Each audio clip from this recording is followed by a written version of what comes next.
If you think you have seen wickedness, wait until you hear the story of Kelvin and Sarah. It happened inside a kitchen in Surulere on a rainy Tuesday night, the kind of rain that beats the roof like angry drummers. But inside the house, the storm was not falling from the sky. It was standing in the middle of the kitchen, holding an iPhone 14 Pro Max. Kelvin, look at him. A man of 34 years, wearing a tight-fitted kaftan that shines under the ring light he set up on the counter. He smells of expensive cologne, oud wood that he bought on credit, while his wife smells of smoke and kerosene. He points the camera at her. Action, he whispers to himself, but for the internet, he puts on that fake, bright voice. Guys, welcome back to my page. Look at this. See what I suffer in this marriage. He zooms in. Not on her face. No, he knows her eyes are too sad and that might spoil his content. He zooms in on the plate in her hands. Sarah stands there. Sarah, who was once the beauty of her department in the university. Sarah, whose hands used to move like a conductor in an orchestra when she chopped vegetables. Now she looks small. She is wearing a faded Ankara wrapper, the one with the pattern of peacock feathers that has washed out until the birds look like ghosts. Her nursing bra is peeking out from a loose singlet. Her hair is tied back in rough cornrows. She holds the plate. On it, there is a mound of eba, smooth and yellow, and a bowl of soup. There is only one piece of fish inside, a small, lonely Titus fish that looks like it died of starvation. I give this woman money, Kelvin shouts at the phone, his voice echoing off the tiled walls. I give her allowance and this is what she serves the head of the house? Rubbish. Absolute rubbish. Marriage is a scam, I swear. Sarah flinches.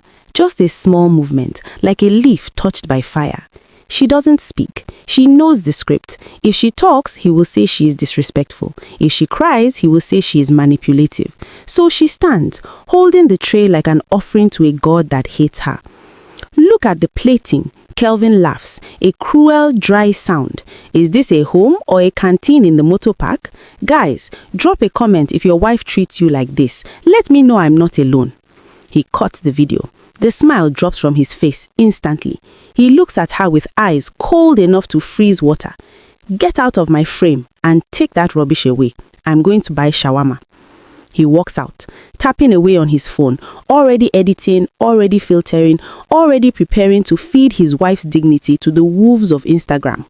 But wait, before we cry for Sarah, we must ask, how did a queen become a rogue? How did a woman whose jollof rice could settle quarrels between communities end up shaking in front of a ring light? You see, 3 years ago, Kelvin was not like this. Or maybe he was, and Sarah was just wearing the rose-colored glasses of love. They met at a wedding. Sarah was catering, handling the VIP section. Kelvin was a guest, wearing a borrowed agbada, looking like money. He tasted her moi moi and claimed he saw heaven. He told her, "Woman, your hands are blessed. If I marry you, I will open the biggest restaurant in Lagos. You will be the queen of the kitchen, and I will be your manager." Manager. That was the word. Sarah was tired of struggling. She was an orphan, raising herself, cooking for small events to pay her bills. Kelvin promised rest. He promised protection. He promised that she would never have to worry about rent or market prices again. The lie was sweet, like sugar that covers poison. 6 months after the wedding, the restaurant became, "Not now, baby, let's invest in my business first." 1 year later, my business became cryptocurrency that vanished like smoke. 2 years later, Sarah was pregnant, jobless, and completely dependent on a man who counted every grain of rice she cooked. She had become a shadow, and Kelvin? He had become a lifestyle influencer, a man who took pictures of other people's cars and captioned them, "God is walking." A man who needed someone to step on so he could feel tall. And that brings us to the suffering The suffering. It did not start with the video. The video was just the explosion. The fire had been burning for a long time. It is 2 weeks before the live stream. The time is 9 p.m. The generator is humming outside, a sound that covers the noise of the neighbors fighting. Inside the kitchen, the air is thick and hot. The fan is not working. Sarah is sweating. The baby, little Tolu, is strapped to her back with a piece of wrapper, sleeping despite the heat. Kelvin walks in. He is holding a toothpick in his mouth, though he has not eaten. He kicks off his shoes near the fridge. "Where is food?" he asks, not looking at her. He is looking at his phone, scrolling through TikTok. "I'm finishing the vegetable soup," Sarah says. Her voice is soft, careful, like someone working on broken bottles. "I just need money for dried fish and maybe small snail. The one you gave me yesterday finished on the stew." Kelvin stops scrolling. The silence in the kitchen is sudden and heavy. Even the generator seems to quiet down to listen. He looks at her. He looks at the baby on her back. Then he reaches into his pocket. He pulls out a note. One single, dirty, crumpled 1,000 naira note. He does not hand it to her. He drops it on the floor. Pam! It lands between her worn-out slippers. "You are a thief," he says. His voice is calm, which makes it more terrifying. "Every day, money, money, money. Do you think I pick money from trees? Do you think I am Dangote?" "Kelvin, please," Sarah whispers, bending down to pick the money. The baby shifts on her back, heavy and warm. "Items are expensive. A kilo of turkey is now—" "Shut up," he barks. "Don't tell me about the market. My mother cooked for 7 children with half of what I give you. You are just wasteful. You are lazy. Look at you." He gestures at her body. Postpartum body, soft stomach, wider hips, stretch marks hidden under the wrapper. "You used to be fine," he sneers. "Now look, you look like a sack of potatoes." He turns to the pot boiling on the stove. He opens it. The aroma of ugu leaves and crayfish rises, fragrant and earthy. It smells like home. But Kelvin sniffs and wrinkles his nose. "And this soup," he says, "it smells like poverty." He takes a spoon, dips it in, tastes it, and then spits it back onto the floor, right next to where Sarah is standing. "It lacks salt. Take it away. If you ask for more money, I will send you back to your father's village, and you know there's nobody there waiting for you." He turns and walks out. Sarah stands there. The 1,000 naira note is crushed in her hand. The spit is on the floor. The baby sighs in his sleep. Inside her chest, her heart is beating fast. Dim, dim, dim. She wants to scream. She wants to throw the hot pot at the wall. She wants to run. But she looks at the money. 1,000 naira. It is not enough for snail. It is not enough for dried fish. She swallows the lump in her throat. It tastes bitter, like bile. She unstraps the baby and lays him gently in his basket in the corner. Then she takes a rag and wipes the spit from the floor. She wipes it clean. She takes the 1,000 naira and walks out into the night to the kiosk down the street. She buys the rejected vegetables, the ones slightly bruised that the malams sell cheaper. She buys the broken pieces of smoked fish, the heads and tails that others leave behind. She comes back. She washes the vegetables until the water runs clear. She seasons the fish with care, coaxing out flavors from the bones. She grinds the crayfish by hand because the blender is spoilt. She cooks with love, not for him, but because cooking is the only prayer she knows how to say. When she serves him an hour later, the tray is spotless. A glass of cold water is placed by the side. She kneels to set it down. Kelvin eats it all. He licks the plate, but he does not say thank you. He pushes the tray away with his foot. "Manageable," he grunts. "Next time, put more crayfish." Sarah takes the tray to the kitchen.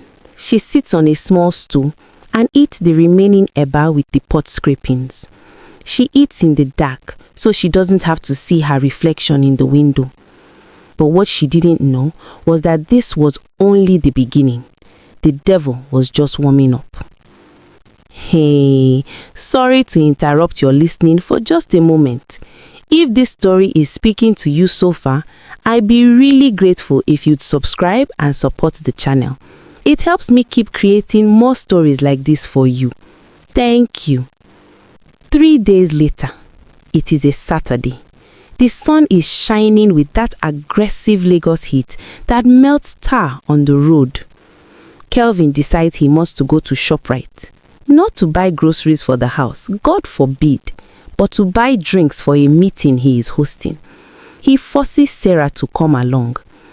Carry the basket, he orders. Make yourself useful. Sarah follows him. She is wearing her best dress, a simple cotton gown she has had for 4 years. It is clean, ironed, but tight across the chest. She feels people looking at her, or maybe looking at the contrast. Kelvin is wearing a crisp white polo and designer sunshades, pushing the trolley like he owns the supermarket. Sarah is trailing behind like a servant. The supermarket is cold. The air conditioning hits Sarah's skin, drying the sweat on her neck. The smell of fresh bakery bread, vanilla, and fabric softener fills the air. It is the smell of a life she used to dream of. Kelvin throws bottles into the trolley. Hennessy, Jack Daniels, expensive mixers. The bill is already over 60,000 naira. Sarah stops near the spice aisle. Her eyes catch a jar of mixed Italian herbs, oregano, basil, thyme. She reaches out, her fingers hovering over the glass jar. She imagines the pasta she could make. She imagines the aroma. Don't touch what you cannot afford. The voice cracks the air like a whip. Sarah jumps. Kelvin is standing 5 feet away, glaring at her. Other shoppers turn. A woman pushing a baby stroller stops. A man pretending to read a cereal box looks up. Kelvin, I was just looking, Sarah stammers, her hand pulling back as if the jar burned her. Looking, Kelvin laughs, loud and harsh. He wants an audience. He looks around to ensure people are watching. Do you want to sell your kidney to pay for that? Put it back, you villager. You only know how to cook Maggi and water. What do you know about Italian herbs? The shame washes over Sarah like hot oil. She feels her face burning. The other shoppers are staring. Some are snickering. Young girls with long braids and long nails whispering to each other. See his wife, one whispers. She looks like his house girl. He is too fresh for her, the other giggles. Sarah wished the floor would open and swallow her. She wished she could turn into dust. But then she sees the security guard, an older man standing by the end of the aisle. He is not laughing. He is looking at her with deep, heavy eyes. He shakes his head slightly, a look of profound pity. That pity is worse than the laughter. Pity means she looks pathetic. Pity means her suffering is written on her forehead for strangers to read. Let's go, Kelvin snaps, shoving the trolley towards the counter. You are embarrassing me standing there like a statue. At the checkout, the total is 85,000 naira. Kelvin brings out his debit card with a flourish. Add a carrier bag, he tells the cashier. As they walk out, Sarah carrying the heavy bags of bottles while Kelvin walked empty-handed checking his phone, she feels a tear slide down her cheek behind her sunglasses. Why are you crying? Kelvin asks as they reach the car, a rented Toyota Camry. Did I beat you? Did I starve you? Ungrateful woman, wipe your face before you stay in my car seat. Sarah wipes her face. She gets in the car. She looks out the window at the busy Ikeja traffic, the hawkers running after cars selling gala and lacasera. She thinks, I cannot continue like this. But then she thinks of Tolu, her baby. She thinks of having no bank account, no family, nowhere to go. I have to continue like this, she corrects herself. She thought it couldn't get worse. She was wrong. The devil has no bottom line. The following Saturday, Kelvin's meeting is actually a house party. He has invited his colleagues, a group of loud men and heavily made-up women who call themselves influencers and entrepreneurs, but mostly just make noise in rented Airbnbs. Their small apartment is packed. The air smells of strong perfume, sweat and weed smoke drifting in from the balcony. The music is loud, Afro beats blasting from a Bluetooth speaker. Kelvin is in his element. He is holding a glass of whiskey, laughing, slapping backs. "My house is your house," he shouts. "Feel free. We are big boys here." Sarah is in the kitchen. She has been cooking since 5 a.m. Pepper soup, fried yam, gizzard sauce. Kelvin gave her 5,000 naira for food meant for 20 people. She had to beg the butcher for credit. She had to perform a miracle with the spices. She is wearing an oversized t-shirt that says, "Vote for Change 2015. It is old. It has a hole near the hem. "Why are you wearing that?" Kelvin had asked earlier. "You didn't buy the dress you promised," she had replied. "I forgot. Just stay in the kitchen. Don't come out and disgrace me." But the guests were hungry. "Kelvin, where is the chow?" yells a man with gold teeth. "Babe," Kelvin shouts toward the kitchen, "bring the food. What is taking you so long? Are you killing the goat now?" Sarah takes a deep breath. She arranges the bowls of pepper soup on a large tray. The aroma is powerful, spicy, rich, healing.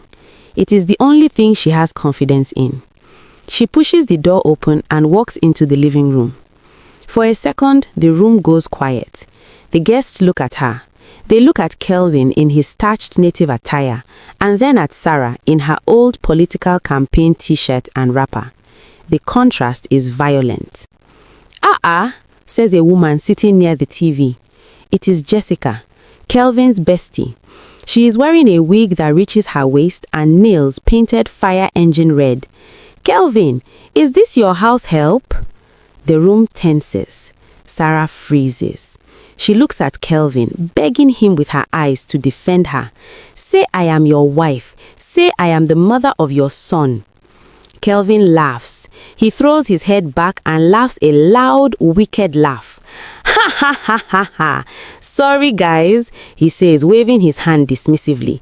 "My maid is on leave. This one, she's just holding brief. Don't mind the packaging." He called his wife a placeholder. The guests laugh. It starts as a trickle, then becomes a flood. Jessica laughs the loudest. "I trust you, Kelvin," she cackles. "I was wondering, because the way she looks, I said no way this fits your aesthetic." Sarah's hands begin to tremble. The tray is heavy. The laughter feels like physical slaps. House help, placeholder, does not fit the aesthetic. Her grip slips. A bowl of pepper soup slides. The bowl hits the tiled floor. Hot soup splashes onto Jessica's expensive sandals. "Hey, are you mad? My Gucci slides, you clumsy idiot." "Jesus Christ," Kelvin roars. He rushes over not to help Sarah, but to check on Jessica's feet. "Jessica, sorry dear." He turns to Sarah. His face is twisted into a mask of pure rage. He raises his hand, and for a second, Sarah thinks he will hit her in front of everyone. He stops himself, but his words hit harder than a fist. "Useless. Just useless. You can't dress, you can't speak, you can't even serve food. Get out. Get out of my sight before I do something I will regret." "But the soup," Sarah stammers, tears blurring her vision. "Leave the soup, go." Sarah turns and runs. She runs back into the kitchen, slamming the door. She slides down against the cabinet, burying her face in her knees. Outside, she hears them. "Don't worry about her," Kelvin is saying. "Some women are just liabilities. I'm doing charity work, keeping her here." "You try, oh," Jessica says. "If it was me, I would have chased her away long ago." The shame was so heavy. She could barely breathe. It sat on her chest like a stone. She looked at the pots of food she had cooked with so much care. They looked like garbage to her now. The party ended at 2 a.m. Kelvin went out with his friends to the club to finish the night. He left Sarah to clean the mess. She cleaned. She picked up the broken ceramic pieces. She mopped the sticky floor. She washed the plates. Now it is 4 a.m. The house is silent. Kelvin is not back. Sarah sits on the kitchen floor.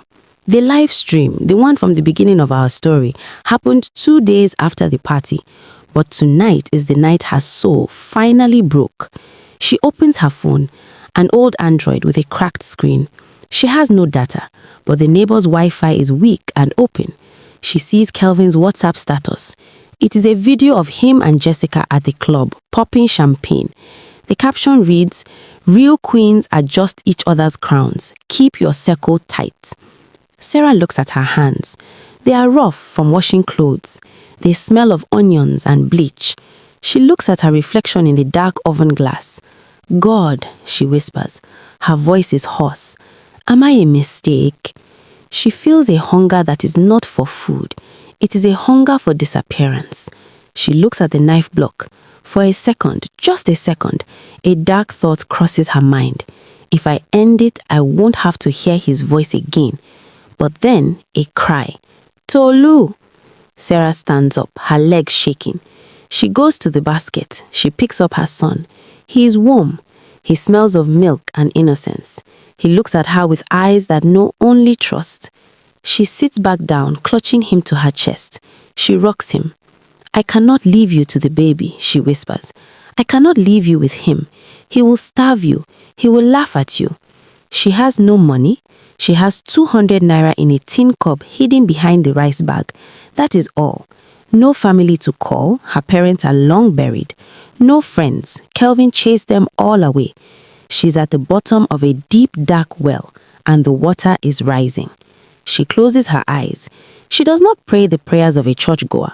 She does not shout Holy Ghost fire. She prays the prayer of a wounded animal. "God," she weeps, the tears falling onto Tolu's blanket. "I don't ask you to kill him. I don't ask for money. I don't ask for a car. But please, please do not let me die like this. Do not let my talent be a curse. If you are there, if you really see the widow and the orphan, look at my pot. It is all I have. Use it, please. Just please." She cries until there were no tears left. She cries until she fell asleep on the cold kitchen floor, holding her baby, surrounded by the smell of stale pepper soup and hopelessness. Night covers the house like a shroud. The world is asleep. Kelvin is dancing in a club, spending the rent money on sparkling wine, thinking he has won. But what she didn't know, what Kelvin didn't know, was that help was already on the way. The live stream he planned to post tomorrow, the one he thought would bury her finally, it was already loaded on his phone. She had no idea that the same God she was crying to had already sent someone who would turn her tears into testimony, someone who was closer than she thought. My people, have you ever seen the sun rise after a night of weeping? The sky is gray, the air is cold, and your eyes are swollen. That was Sarah on Wednesday morning. She woke up on the kitchen floor. Her back was aching. Her baby, Tolu, was crying for milk. She had 200 naira left in the tin cup. That was all. No family to call. Her parents are long buried. No friends. Kelvin chased them all away. She's at the bottom of a deep, dark well, and the water is rising. She washed her face. She tied her wrapper tight, because when a Nigerian woman ties her wrapper tight, she is preparing for war or suffering. She strapped Tolu to her back and walked out. She was going to the junction to buy pap, ogi, and sugar. It was a walk of shame because she knew the woman selling pap would ask for the money she owed from last week. As she walked, she kept her head down. She didn't want to see the neighbors. She didn't want to see the pity in Mrs. Florence's eyes. But as she reached the junction, something happened. A car was parked there. Not just any car, a black SUV. the kind with tinted windows that look like mirrors, the kind that hums quietly like a well-fed lion. It looked out of place in their street, where the gutters were open and the roads were bad. Sarah tried to walk past it, but the back door opened. A man stepped out. He was not young, maybe in his 60s. He wore a simple senator suit, grey, crisp, perfectly ironed. He held a walking stick not because he was lame, but because it gave him authority. He looks like old money, the kind of money that doesn't shout. He looked around the dirty street, his eyes scanning the faces. Then his eyes stopped on Sarah. Sarah froze. Fear, cold and sharp, gripped her stomach. Was this one of Kelvin's creditors? Had he come to seize her? The man walked towards her. He didn't rush. He moved with the calmness of a river that knows its destination. "Excuse me," his voice was deep, like a cello. "Are you Sarah? Sarah who used to be Udo?" Sarah took a step back, clutching the baby's leg. "Who is asking? I don't have money, sir. My husband is not around." The man smiled. It was not a mocking smile like Kelvin's. It was a sad, gentle smile. "I am not looking for your husband," he said. He took off his sunglasses. His eyes were kind. "I have been looking for you since 4 a.m. "Me?" Sarah's voice trembled. "Why me?" "Because," the man said, reaching into his pocket and pulling out a handkerchief to wipe the sweat from his brow. "Because I saw a video last night. A video of a woman cooking vegetable soup with a technique I haven't seen in 5 years. A technique that belongs to my mother's school." Sarah's heart stopped. The video. Kelvin had posted it. "Please, sir," she began to cry, the tears spilling hot and fast. "I'm sorry. I know the plating was bad. I know the kitchen was dirty. Please don't mock me. I'm already on the ground." The man looked pained. He stepped closer, disregarding the mud on the road. "Mock you?" He shook his head. "My child, when last did you eat?" Sarah opened her mouth to lie, but the hunger in her belly roared. She lowered her head. "Yesterday afternoon, sir." The man turned to his driver. "Bring the cooler." The driver brought out a food flask. The man opened it. The smell of fresh fried rice and plantain hit Sarah like a physical blow. "Eat," the man said softly. "We cannot talk business on an empty stomach." Sarah wanted to refuse. Her pride wanted to say no. But Tolu whined on her back, and her knees felt weak. She took the flask. She sat on the concrete bench by the pap seller's kiosk and she ate. She ate with tears mixing into the rice. "Who are you?" she asked between mouthfuls. The man leaned on his walking stick. "I know what happened to you, Sarah. I know about the Taste of Lagos competition you won 5 years ago before you disappeared. I know you dropped out to get married, and I know your husband thinks you are rubbish." He paused. His voice hardened. "I am Chief Williams, the CEO of Royal Spices, and I am here to tell you that you are not rubbish. You are a gold mine that has been covered in debt." They sat in his car. The AC was cool, smelling of leather and lemon, away from the prying eyes of the street. "How?" Sarah asked. She was wiping her mouth, feeling human for the first time in months. "How do you know all this?" Chief Williams brought out an iPad. "Do you have a phone, Sarah?" "It has no data, sir." "Then you haven't seen this." He tapped the screen. It was Kelvin's video. Sarah flinched, expecting to hear Kelvin's cruel voice, but the sound was muted. Instead, Chief Williams pointed to the comments. "Thousands of them. Stop talking, you fool. Look at her hands. That is the folding technique for vegetables. Only trained chefs know that. She is returning the nutrients. Why is she wearing rags while you are wearing designer? Oga, you are a failure. I know this woman. She lives in Sorulere. Her husband shoots at her every night. We need to save her." Sarah read them, her eyes widening. She wasn't being roasted. She was being defended. Strangers, people she had never met, were fighting for her. "I didn't just see the video," Chief Williams said softly. "I recognized the apron. The way you tied the knot at the front. My mother taught her students to do that so the knot wouldn't catch on the pot handles. Only the class of 2018 did that." He looked at her intensely.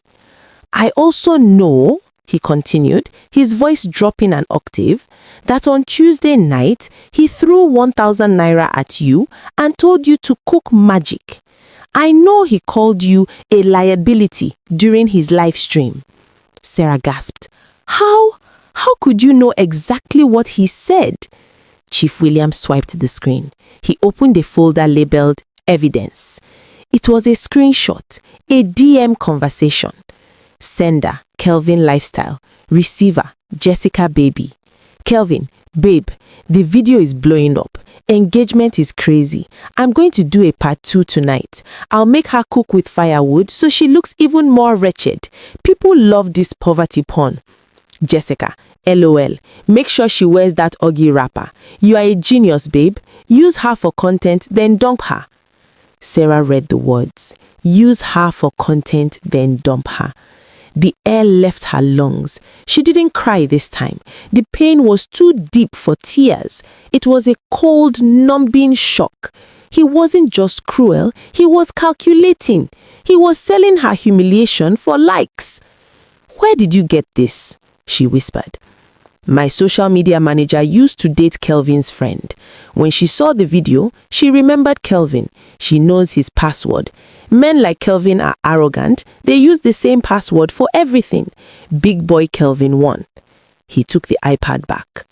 I have been looking for a face for my brand, Sarah. I wanted a model. But when I saw you, I saw resilience. I saw the spirit of Nigerian cooking. I don't want a model. I want you. Me? Sarah looked at her faded wrapper. Sir, look at me. I am broken.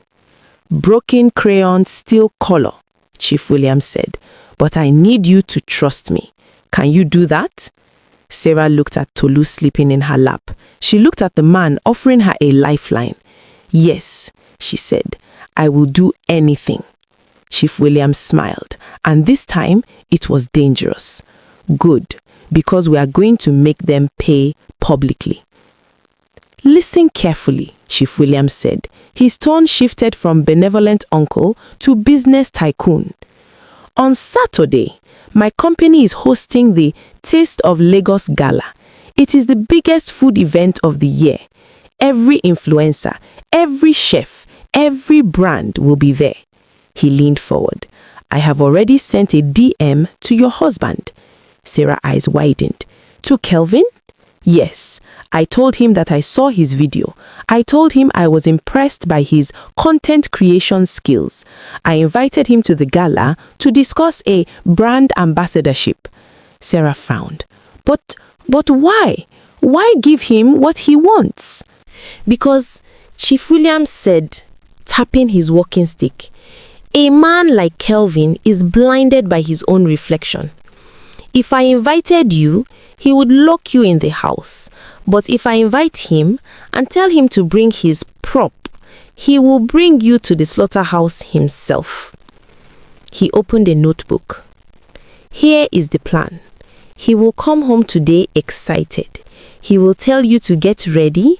He will probably insult you, tell you not to embarrass him. You will take it. You will say, yes, sir. You will be the meek mouse he thinks you are. But at the gala, Sarah's voice shook. I don't have clothes. I don't have shoes. Don't worry about that, Chief William said. He handed her a small, nondescript bag. Inside this bag is a phone. Hide it. Keep it charged. On Saturday morning, a package will be delivered to your neighbor, Mrs. Florence. It will contain what you need. It won't be flashy. We don't want him to suspect. It will just be dignified. He paused, looking her in the eye. Sarah, the most important part is this. When we get to the stage, I will call him up. He will think he is winning. Then I will call you up. And then, Chief William said, you will speak. You won't fight. You won't shout. You will simply tell the audience the recipe. You will explain the technique. You will show them that the genius was never him. It was always you. Sarah swallowed. What if I can't speak? I haven't spoken in public in years.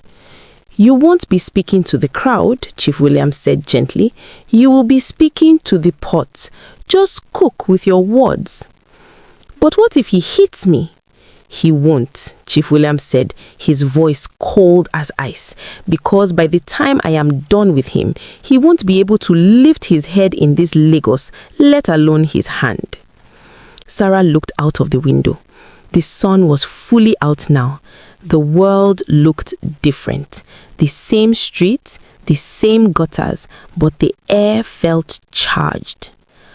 Okay, she whispered, I will do it. Fast forward to that evening. Kelvin came home early. He was whistling. He was carrying a plastic bag of fast food, meat pie and coke. For himself, of course. Babe, he shouted, where are you? Come out here. Sarah walked out of the bedroom. She had hidden the phone under the mattress. She kept her face blank, her hands clasped. Welcome, Kelvin. Kelvin was pacing the room, his eyes shining with greed.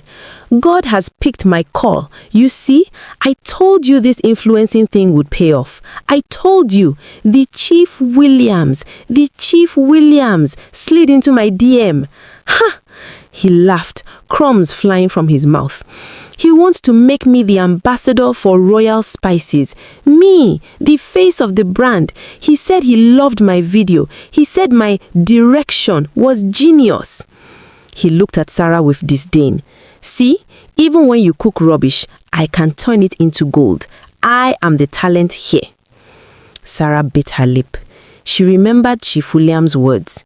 Let him think he has won. Congratulations, Kelvin, she said quietly. Don't just congratulate me. You are coming too. He said I should bring the subject of the video. That's you. He looked up and down, grimacing. Saturday, Echo Hotel. You better find something to wear that doesn't look like a rag. I don't want you smelling like locust beans beside me. You will sit at the back, you hear? Don't talk to anyone. Don't look at anyone. Just sit there and look grateful that I am taking you to the island. Yes, Kelvin. And shave your eyebrows or something, he muttered, turning back to his phone. Try to look human. Friday night. The house was quiet. Kelvin was asleep, snoring loudly, dreaming of millions. Sarah sat by the window. Mrs. Florence had slipped the package through the back window earlier that day. Inside was a dress. It was blue, midnight blue, simple, elegant, modest, and a pair of comfortable heels, and a note. Note, this represents your dignity. Wear it like armor. C.W. Sarah touched the fabric. Her hands, rough and scarred from burns and labor, felt the smoothness of the silk. She looked at her sleeping husband. For years, she had feared him. She had made herself small to fit into the box he built for her. But tonight, looking at his open mouth and his phone clutched in his hand like an idol, she didn't feel fear. She felt pity. She realized he was a small man trying to cast a big shadow. And tomorrow, the sun would be overhead and shadows would disappear. God, she whispered, not the prayer of the dying, but the prayer of the soldier. Give me voice. Give me strength. Let your will be done. Saturday morning came. The sun was bright. The air was crisp. Kelvin dressed in a rented tuxedo that was slightly too tight at the shoulders. He sprayed half a bottle of cologne. He looked in the mirror and kissed his own reflection. Showtime, baby, he yelled. Sarah walked out. She was wearing the blue dress. She had tied her hair back neatly. She wore no makeup, just a little shea butter on her skin that made her glow. She stood tall. Kelvin stopped. He stared at her. For a second, he looked confused. She didn't look like the liability. She looked like a woman. Where did you get that dress? He demanded suspiciously. I borrowed it from the neighbor, she lied, her voice steady. Kelvin frowned, but he was in a rush. It's manageable. Just don't think it makes you a madam. Let's go. The Uber is waiting. They walked out to the car. The neighbors were watching. Mrs. Florence was by her window, holding up a thumb. Sarah gave a tiny nod. Kelvin sat in the back of the Uber, already live streaming. Hey guys, on my way to the biggest deal of my life. Taste of Lagos, here we come. Watch this space. He didn't pan the camera to Sarah.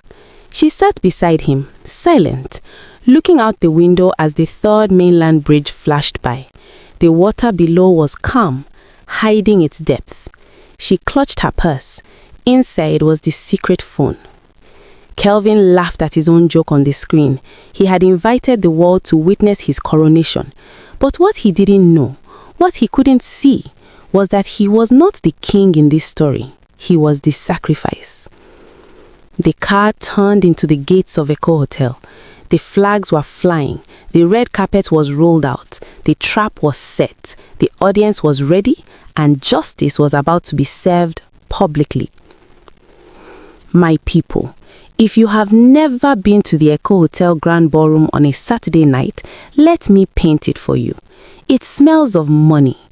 Not the noisy money of the bus conductor, but the quiet, cold money of old Lagos. The air conditioner is so cold it can freeze your sins. The chandeliers hang from the ceiling like diamonds dripping from the sky. The room was packed. Men in agbada that cost more than a plot of land in Mowe Bafo. Women in lace that glittered like the stars. Waiters moved like ghosts, carrying trays of champagne and small chops. In the middle of this ocean of wealth sat Kelvin. He was vibrating. He was checking his reflection in his spoon. He was snapping selfies with unsuspecting celebrities in the background. Watch this space, he whispered to his phone. We are rubbing shoulders with the movers and shakers. Beside him sat Sarah. She was a drop of midnight blue in a sea of gold and red. She sat straight, her hands folded in her lap. Her heart was beating against her ribs like a trapped bird. Gidim, gidim, gidim. She looked around the room. She saw Chief Williams at the high table, talking to a senator. He did not look at her. Kelvin leaned close, his breath smelling of the free champagne he had been gulping. Stop looking around like a lost goat, he hissed. You are embarrassing me. Why are you sitting so stiff? Relax, or people will think I beat you. Sarah didn't flinch. She turned her head slowly and looked him in the eye. I am relaxing, Kelvin, she said. Her voice was steady. I am just waiting for the show to start.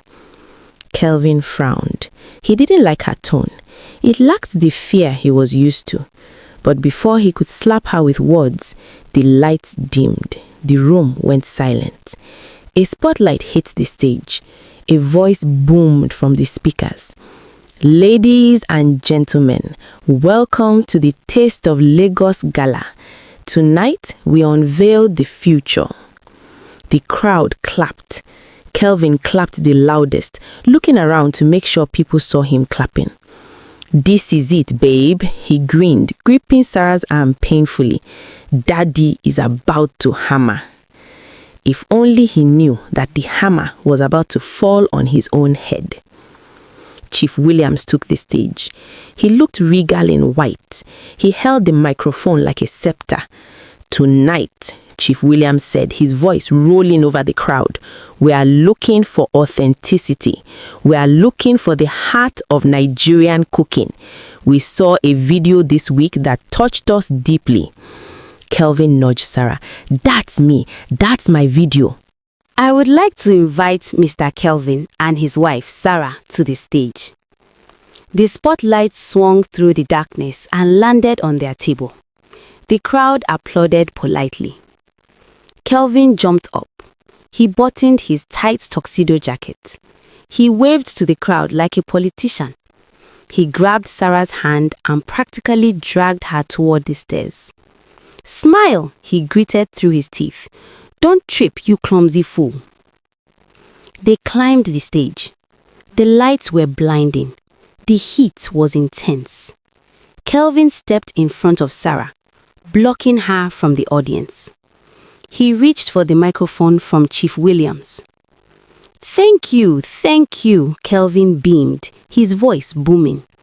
It is an honor to be recognized for my creative direction.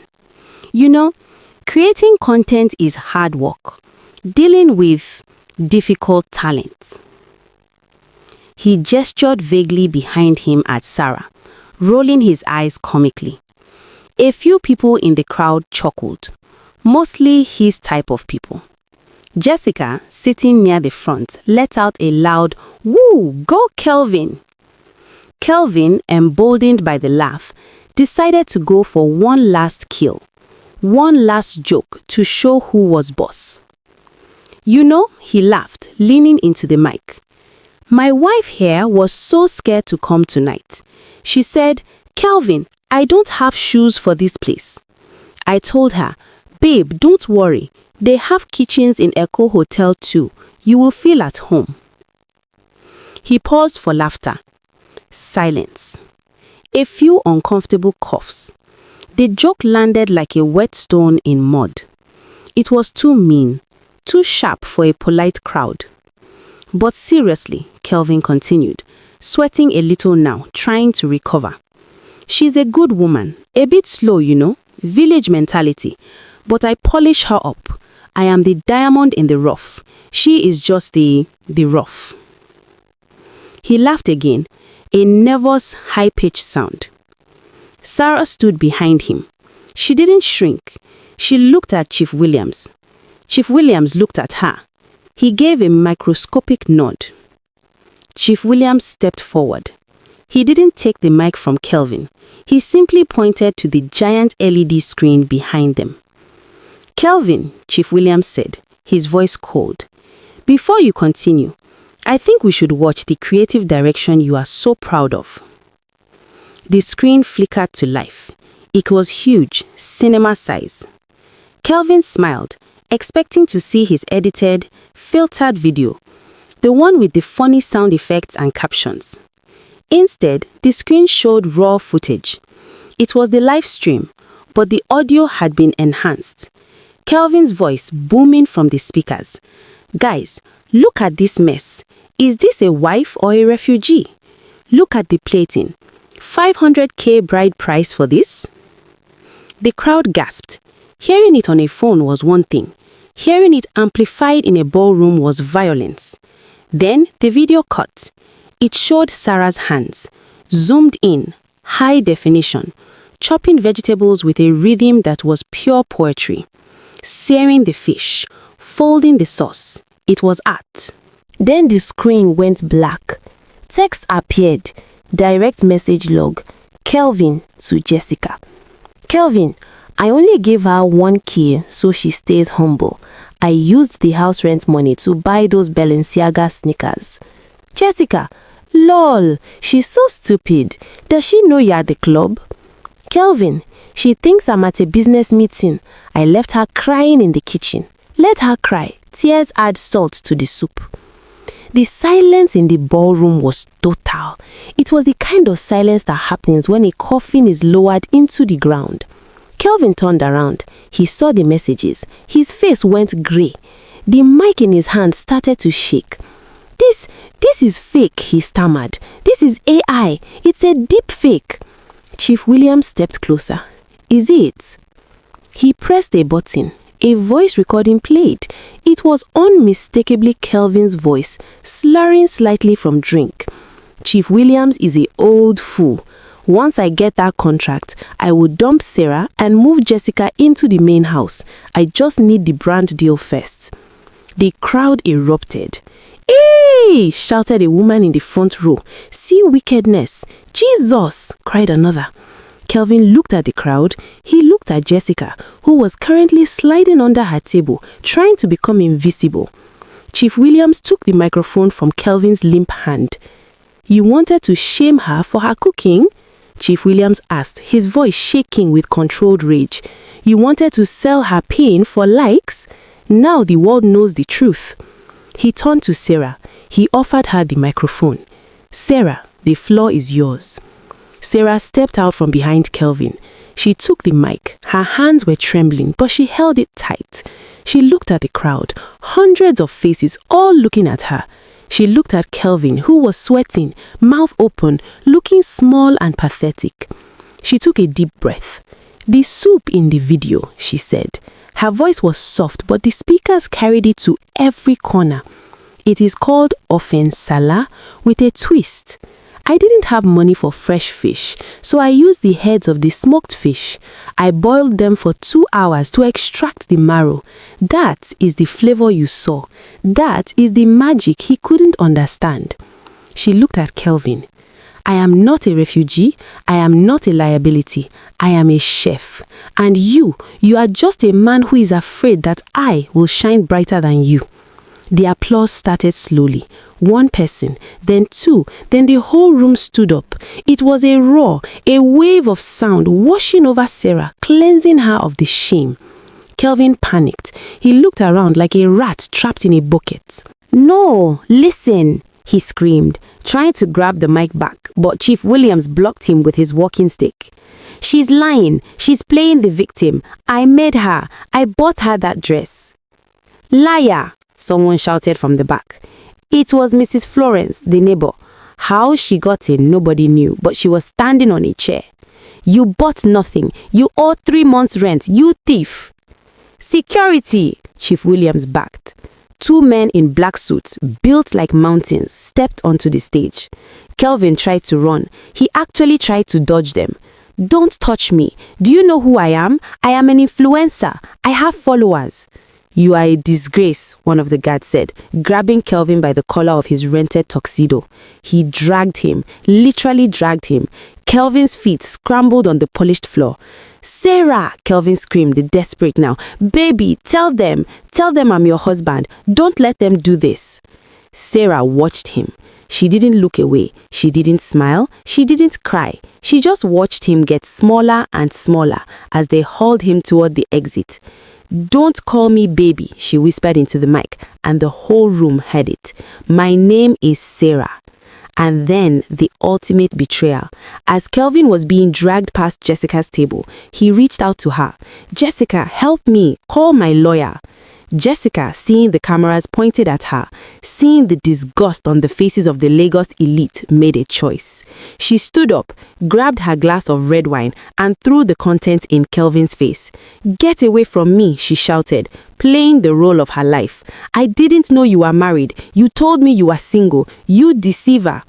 The crowd gasped. Even Kelvin was shocked into silence. The woman he destroyed his home for had just denied him in front of the world. He was hauled out of the double doors, dripping with red wine and shame, into the waiting arms of the Lagos night. The room quieted down. The heavy doors swung shut, sealing Kelvin's fate outside. Chief Williams turned to Sarah. The giant screen changed. The image of the DMs vanished. In its place, the logo of Royal Spices appeared. "Ladies and gentlemen," Chief Williams announced, "we came here looking for a face. We found a heart." He reached into his pocket and pulled out an envelope. "Sarah, this is not a prop. This is a check for 10 million naira. It is a signing bonus." The crowd cheered again. Sarah stared at the check. The zero swam before her eyes. "And," Chief Williams continued, "Royal Spices has an apartment in Ikoyi for our visiting chefs. It is currently empty. It is yours for 2 years, fully paid. You and your son will never sleep in heat again." Sarah fell to her knees, not to Chief Williams, but to the floor, her forehead touching the stage. "Thank you," she wept. "Thank you, God. Thank you." Chief Williams helped her up. He put a hand on her shoulder. "Don't thank me yet. You have a cooking show to film on Monday." He turned her to face the audience. The photographers were flashing their cameras. This time, they weren't taking pictures of a victim. They were taking pictures of a star.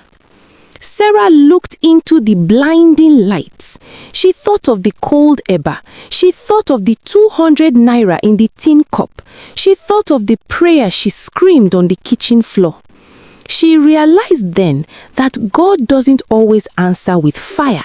Sometimes he answers with a table prepared in the presence of your enemies. As she walked off the stage, clutching the check to her chest, she didn't look back at the doors where Kelvin had vanished. He was the past, she was the future. Outside, the sun had long set, but for Sarah, it was finally morning. 6 months later. My people, they say time flies when you are having fun, but time also flies when you are walking in your purpose. 6 months later, Sarah was not just surviving, she was thriving. Let us look at her life now. She had moved into her own place in a quiet estate in Lekki. It was not a palace, but it was a sanctuary. The kitchen was painted yellow, bright, sunny yellow. It had a double-door fridge filled with fresh vegetables, premium beef, and exotic spices. There was no managing here. There was abundance. Sarah's kitchen table was the #1 cooking show on Saturday evenings. Every week, millions of Nigerians tuned in to watch her. She didn't just cook, she told stories. She taught women how to cook with dignity, how to plate their food like queens, even if they were on a budget. She was the minister of enjoyment. But the biggest change was not the car, a sleek, dependable Toyota SUV, or the clothes. It was Sarah herself. She had gained weight in the right places. Her skin, once dull from stress, glowed like polished mahogany. She laughed with her whole chest. She walked with her head high, not because she was arrogant, but because she knew who she was. One Tuesday morning, she was in her kitchen, testing a recipe for the show. Tolu, now crawling and causing trouble, was banging a wooden spoon on a plastic bowl. Sarah looked at him and laughed. "Careful, Chef Tolu, don't break my equipment." She paused. She remembered the Tuesday night 6 months ago, the rain, the insults. She looked around her beautiful kitchen. The sun was streaming in. The pot was bubbling with a rich, fragrant seafood ochre. "God," she whispered, stirring the pot. "You turned my mourning into dancing. You turned my shame into a show." This is what restoration looks like. It is not just money. It is the ability to breathe. It is the ability to cook without fear. And what of Kelvin? The lifestyle influencer. The internet never forgets.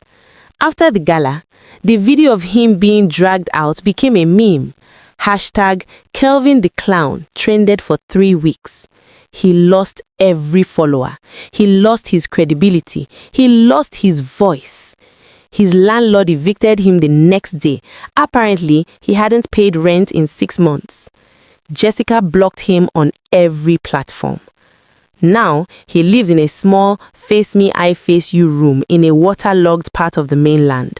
He works as a sporadic dispatch rider, delivering food to people who have more money than him. Sometimes, when he's waiting at a restaurant to pick up an order, he sees the TV on the wall.